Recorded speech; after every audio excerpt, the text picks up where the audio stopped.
అయ్యో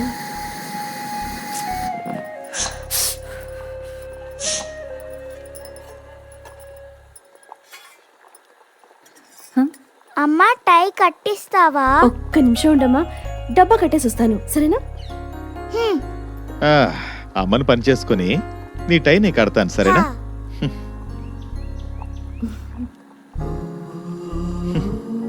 వెళ్దామా?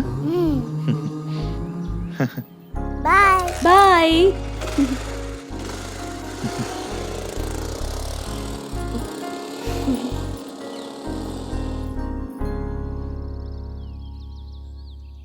సంతోషకరమైన కుటుంబం అంటే ఎలా ఉంటుందో ఒక్కసారి గుర్తుకు తెచ్చుకుంటేనే నా కళ్ళు విశాలం అవుతాయి. కానీ ఒక కుటుంబం ఆ స్థాయికి చేరుకోవాలంటే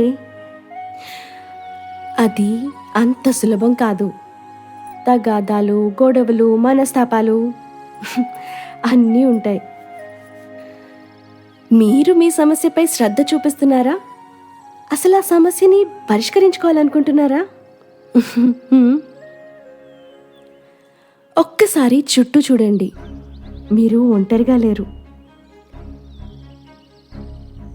నా కథ కూడా అలాంటిదే. పాప పుట్టిన తర్వాత నా జీవితం పూర్తిగా మారిపోయింది.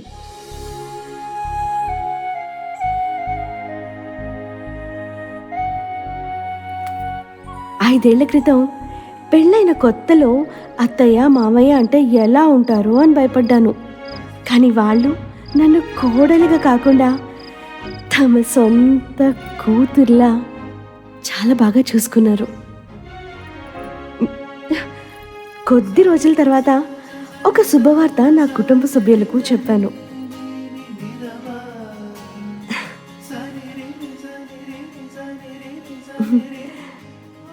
అది నా మొదటి బిడ్డ. 9 నెలలుగా నా కుటుంబం నన్ను చాలా బాగా చూసుకుంటున్నారు. ప్రసవ సమయంలో పాప లావుగా ఉందని సిజేరియన్ చేయాలని చెప్పారు. నాతో పాటు మా కుటుంబంలో అందరం చాలా భయపడ్డాం. దేవుడి దయ వల్ల ఏమీ జరగలేదు. పాప పుట్టిన వార్త విని అందరూ చాలా సంతోషించారు. కాలం గడిచే కొద్దీ కొన్ని తెలియని సమస్యలు మొదలయ్యాయి. అలాగే పాప పాలు తాగడంలో కూడా సమస్య మొదలైంది. పాప పుట్టిన 2 నెలల తర్వాత పాప చిరునవ్వు నాకు మనశ్శాంతినిచ్చేది కాదు. తల్లిదండ్రుల సంరక్షణ కూడా బాధ పెట్టేది. కొన్నిసార్లు రాత్రంతా నిద్ర పట్టేది కాదు. మరికొన్నిసార్లు ఎప్పుడూ పడుకునే ఉండాలనిపించేది. నా రోజువారీ పనులు కూడా నాకు ఒక పెద్ద సవాలుగా అయిపోయింది. ఒక్కసారిగా కురిసిన వర్షంలా కన్నీళ్ళు వచ్చేస్తుండేవి. కారణం కూడా అర్థమయ్యేది కాదు. ఇంకోసారి మరింత బెంగగా అనిపించేది. ఈ జీవితం ఇక్కడితో ఆగిపోతే బాగుండేది అనిపించేది.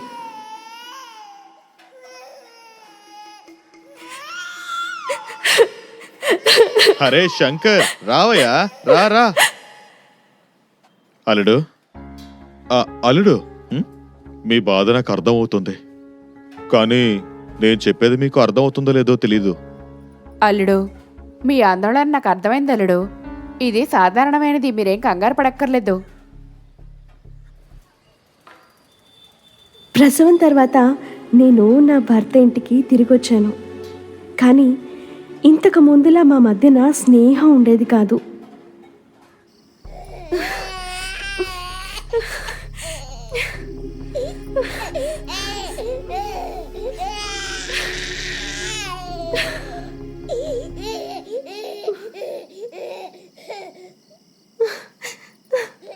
పల్లవి, ఎందుకు ఇలా ప్రవర్తిస్తున్నావు?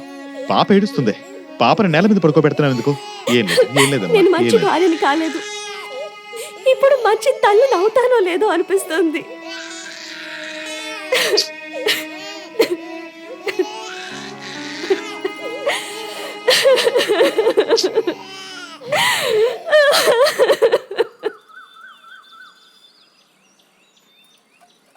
అది మన పల్లవికి ఏదైనా దెయ్యం పట్టిందా ఏంటి?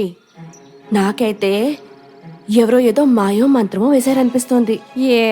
అదేం కాదు. మా అక్క కూతురికి కూడా ఇలాంటి సమస్యే ఉండేది.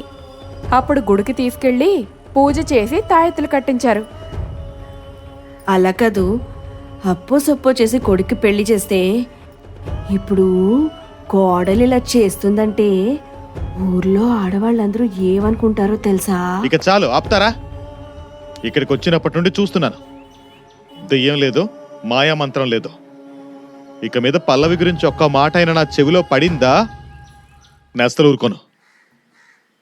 ఊసరవెల్లి రంగుల్లా మీ మాటలు ఎప్పటికప్పుడు మారిపోతూనే ఉంటాయి. మన 21వ శతాబ్దంలో ఉన్నాం. మన ఆరోగ్య రంగం మరియు సదుపాయాలు ఎంతో అభివృద్ధి చెందాయి.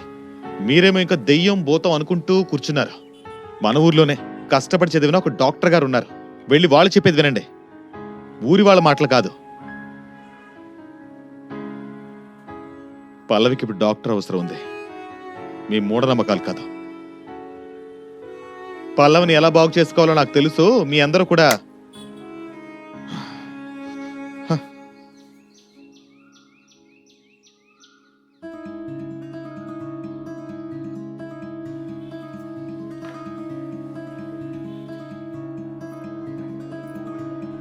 నమస్కారం డాక్టర్. నమస్కారం, రండి. రా.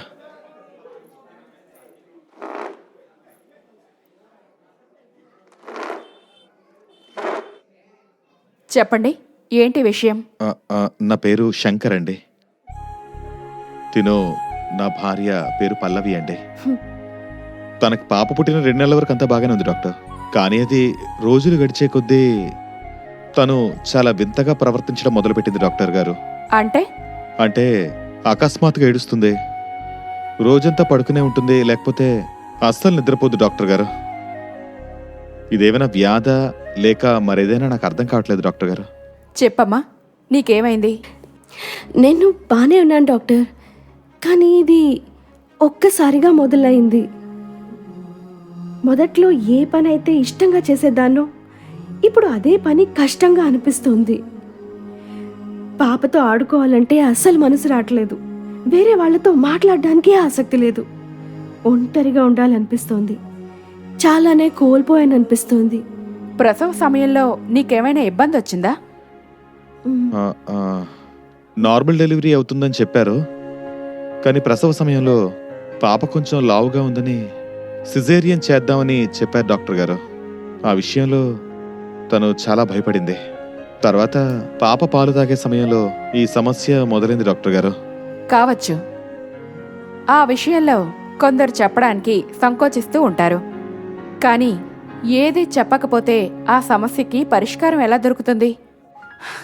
మీరు సరైన సమయానికి తనని తీసుకొచ్చారు. అలా అయితే ఇది వ్యాధా డాక్టర్? దీనికి చికిత్స లేదా? మీరు భయపడాల్సిన అవసరం లేదు. దీనికి చికిత్స ఉంది. 10 మందిలో 2 తల్లులకు ఇది ఉంటుంది. ఇది ఒక మానసిక వ్యాధి. దీనిని పోస్ట్ పార్టమ్ డిప్రెషన్ అంటాము. దీనిలో ప్రసవం తర్వాత డిప్రెషన్, ప్రసవించిన 2 నెలల తర్వాత ఇది సహజంగానే జరుగుతూ ఉంటుంది. దీనికి అనేక కారణాలున్నాయి. ఉదాహరణకు, కుటుంబంలో సామాజిక మద్దతు లేకుంటే, గర్భధారణ సమయంలో హార్మోన్ల మార్పు కారణంగా, ప్రసవ సమయంలో ఏదైనా సమస్య ఉంటే, జననపూర్వక మానసిక ఆరోగ్య సమస్యలు, పిల్లల నుండి చాలా ఒత్తిడి ఉంటే, లేదా ఏ కారణం లేకుండా అయినా రావచ్చు. భయపడకండి, తనకి త్వరలోనే నయమవుతుంది. ఈ చికిత్సలో మీరు మరియు మీ కుటుంబం యొక్క ప్రేమ మరియు సహకారం ముఖ్యమైన పాత్ర వహించాలి. ప్రతిదీ సాధారణ స్థితికి వస్తుంది. మీ భార్య మీతో సంతోషంగా నవ్వుతూ ఉంటారు.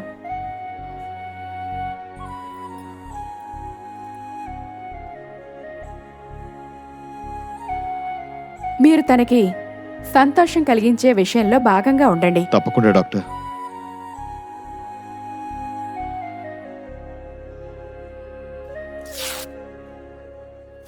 ఈ మాత్రని ప్రతిరోజు తప్పకుండా ఇవ్వండి. పాపకి ఎటువంటి సమస్య ఉండదు. సరే డాక్టర్, మేమిక వెళ్తాం. మీరు మళ్ళీ నవ్వుకుంటూ రండి. డాక్టర్ గారు అలా చెప్పిన తర్వాత నాకు చాలా ప్రశాంతంగా అనిపించింది. నేను మళ్ళీ కుదుట పడతాననే నమ్మకం కలిగింది. వారు చెప్పినట్లుగా సరైన సమయంలో మందులు మరియు చికిత్స తర్వాత నా పాత చిరునవ్వు మళ్ళీ వచ్చింది.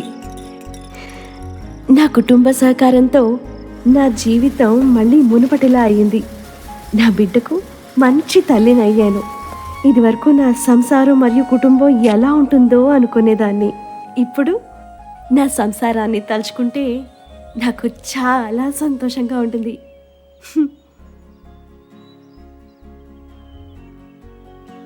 ఇది నా కథ. ఈరోజు నాలాగే మా ఊర్లో ఒకరికి ప్రసవానంతర డిప్రెషన్ సమస్య వచ్చింది. నేనిప్పుడు తనకెళ్ళి చెప్పాలనుకుంటున్నాను, ఇలాంటిది కొందరి తల్లుల్లో మామూలే అని. మీరొక్కరే ఇందులో ఒంటరి కారు. అలాగే ఇది ఏ దెయ్యం పట్టడమో మాయో మంత్రమో కానే కాదు.